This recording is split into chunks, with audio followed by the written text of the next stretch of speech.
Potential by P ki parlok ki bisnat ban pe yakan ke video ha kan ke channel rai ka AFC ban Pynkylla ki tarik bat ki Jaka ban pynlong ke Asian Cup jar pulai bat lanu en Pynkylla ke group stage bat ki team ki bale urung syak ke tournament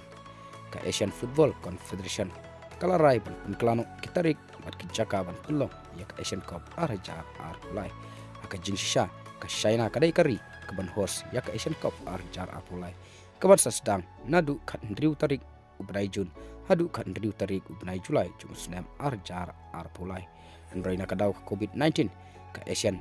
Football Confederation kala rai ban Pynkylla na China Qatar kumta ka Qatar kadai kari ke ban sahusno ia ke Asian Cup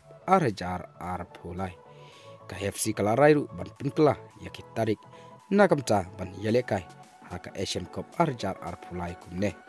haka Jaka ban sedang nadu kat ndriu tarik Brajun hadu kat ndriu tarik benai Julai jong snam jar pulai KFC kala Pynkylla syakat tarik benai Januari hadu sepuluh tarik benai Februari jong snam jar pusau bat ya kecing khilai nakam taka group stage KFC kala rai ban Pynkylla kat wei tarik benai Me hadoha hari Qatar kan penlialekai hadu ndriu teliki stadium kabla penonkam haka FIFA World Cup Josnam jar puan bat kita kilong ke Al Janab Stadium, Al Bait Stadium, Ahmed bin Ali Stadium, Al Tumama Stadium, Education City Stadium, Khalifa International Stadium, Jasim bin Hamad Stadium, bat Abdullah bin Khalifa Stadium. Kini kidei kin driutli ki stadium ki balai lekai haka FIFA World Cup Josnam jar puan. Haba pai Shakiri ki bale urung Shaka AFC Asian Cup jar pulai kilong kine ningkong Japan baar Saire balai Qatar basau South Korea basan Australia bandriu Iran banyau Saudi Arabia bafra United Arab Emirates bakandai China bashpau Iraq bakatway Oman bakat